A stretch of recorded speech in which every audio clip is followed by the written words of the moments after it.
Hey guys, today I'm here to talk to you about the Raspberry Pi. It's a mini computer, or I guess you could probably call it a microcomputer. This is the size of it. It's pretty insane. I was surprised when I first got it. I'd always heard about these things, but never really gave it a shot. Wasn't something that really interests me all that much, just because I didn't really have much of a need for it. That is until it came to game emulation. Like I said in my last video, basically, I'm gonna have a Nintendo. I actually have it right back here. You can see it over my shoulder. Have that hooked up to the TV and everything, but it's just I honestly don't have the room for other consoles, and like I said, I don't want to have to move them from one room into here anytime I want to use it, and then vice versa. So it's just a lot simpler to get yourself one of these things, and you basically can go ahead and install, and it's an emulator, but it's like an operating system as well. And what it essentially does is it gives you a list of game consoles, retro game consoles, such as the Nintendo, Super Nintendo, I believe Game Boy is even on there, the original PlayStation, Sega Genesis, etc. You can get all of that on here. Now, the cool thing about this is, I mean, mainly the size, but also the amount of games that you can fit onto it. And I mean, I can take this places with me instead of having to, lug a console. So if I want to go over to my friend's house, or, even if I'm out somewhere like in a hotel room and I just, want to have something to game on, this is definitely a good way to go. I was thinking about doing a video where I put this together, because I did film myself putting this together, not knowing if I would use it or not. But it's honestly so easy that I don't think you really need it.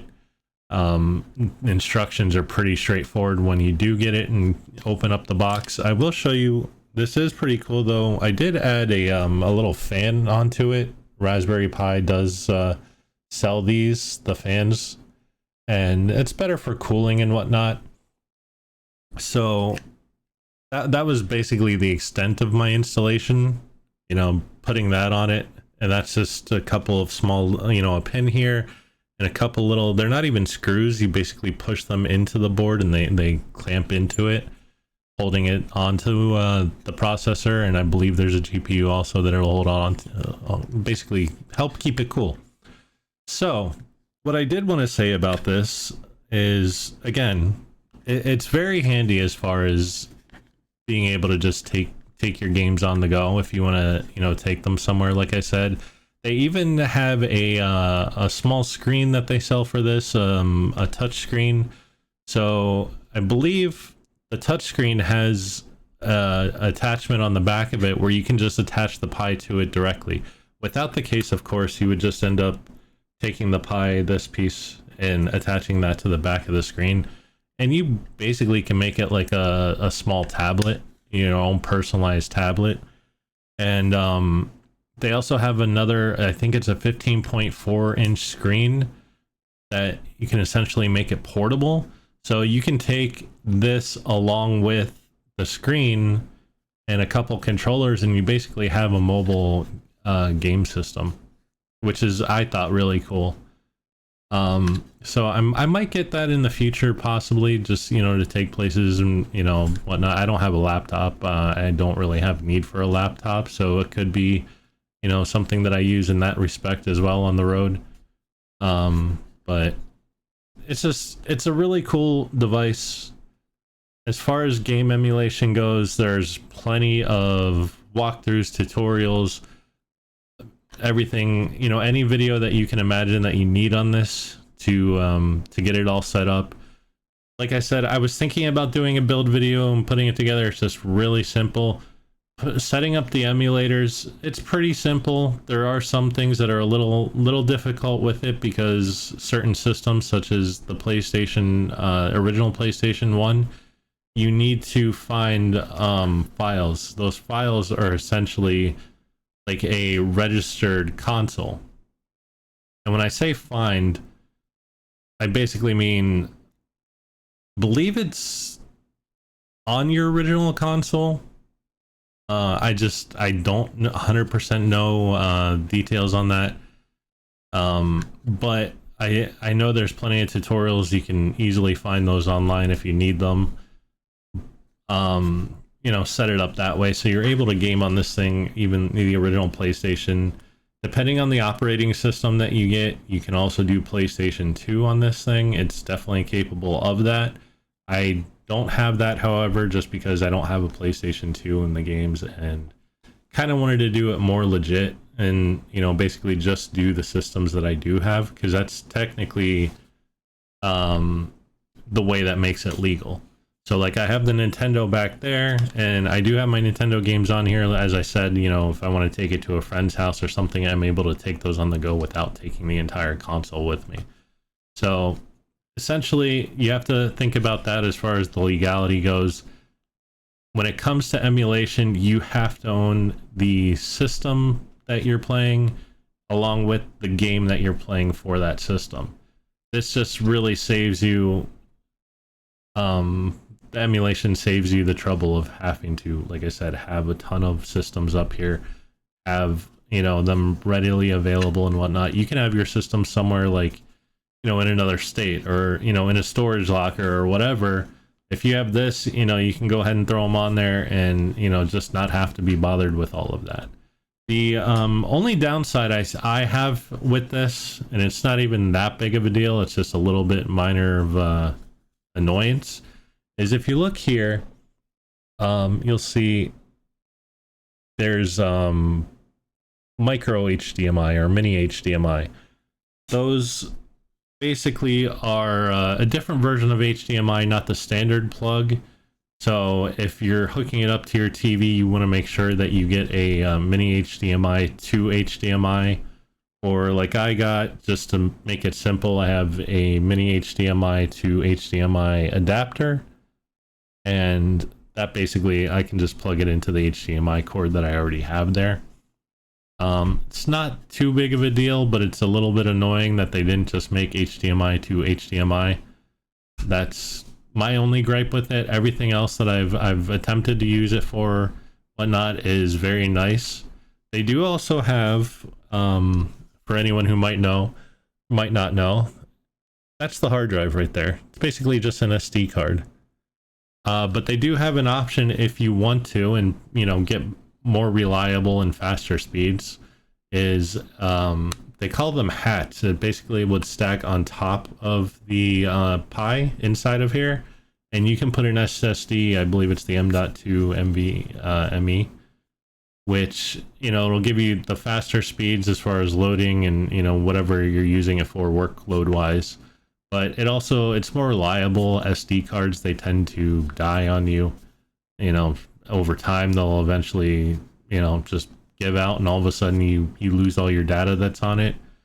Obviously always back up your data, but it's more of an insurance, and it is a nice perk. I might eventually get that as well, but I really don't see a reason for it. Everything that I have on here I have backed up where I can just transfer it onto a new one if I ever needed to. But that's something to think about as well if you're looking into getting a Raspberry Pi. As far as you know, like I said, emulation is great.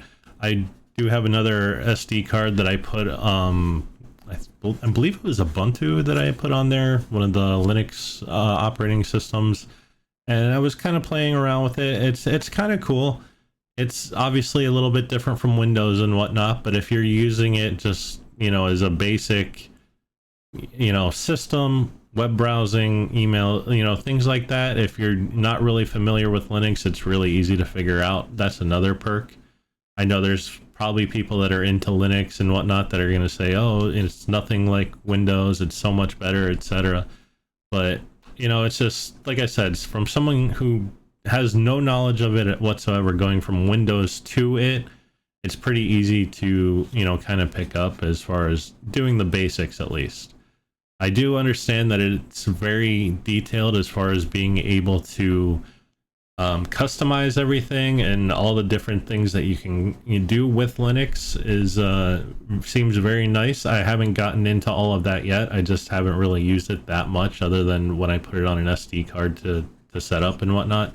I check things out, and it seems, for what I used it for, pretty straightforward and not not too difficult. It's not the daunting task that everyone thinks it is, just, you know, getting right into it. So, I mean, that's another perk as well. If you just need like a simple computer that's like easy to take on the road, or, you know, whatever, this is it. I mean, I know there's laptops and things like that that people can use as well. I just, you know, it's another option, and I've enjoyed it very much so.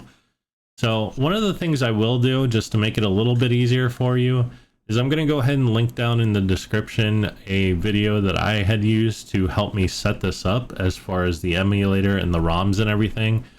I could go ahead and walk you through it and everything, but honestly, it's already set up. And for me to do that, I mean, I'm just going to have to go back, watch it just to educate myself again and whatnot, to tell you everything that that guy is telling you. And I honestly don't necessarily see, you know, how that's efficient, where I can just go ahead and send you to him, maybe get him a couple more views, whatever the case is. And honestly, he has a great walkthrough that will help you getting on your way once you purchase one of these to get everything set up, if you do end up wanting to go the emulation route and playing some video games on it. So that's pretty much my thought on this. I think it's a great product. I definitely want to possibly get a couple more in the future. The reason being is, you know, maybe I'll have this one here and, you know, basically keep it as my home one and have one that I take on the road. Not exactly, you know, like I said, it kind of cuts the purpose of this being so portable, like I was just telling you about. But, you know, sometimes, you know, you just get your stuff set up and don't want to really be bothered with unplugging it, taking the wire out, taking the HDMI, packing it all up, when you can just have one ready, good to go. These things are so affordable too. I believe the 2 gigabyte model is 2 gigabytes of RAM is something like $40 maybe, something like that. Might be even less than that, but it's very affordable. The even the case, this one's the official Raspberry Pi case. It was $10. The power cord, which I'm pretty sure you can just use any USB-C with a power brick and whatnot, but I got the official one from Raspberry Pi as well, just because I didn't want to run the risk of having something that was outputting the wrong amount of power into this, and next thing I know, it's fried and whatnot. So I did get that. That's like 14-15 bucks, something around there. And honestly, the whole thing is pretty decently affordable.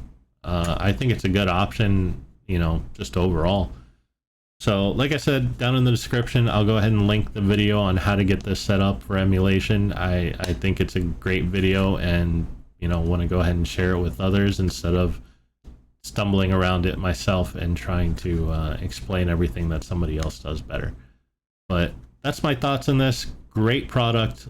Love it for the video games. You know, it's just overall solid. If you want to get into emulation, you want to play your video games and whatnot, really good choice. So, all right, I'll see you guys in another video in the future. Appreciate you guys watching this, and hope you have a good one.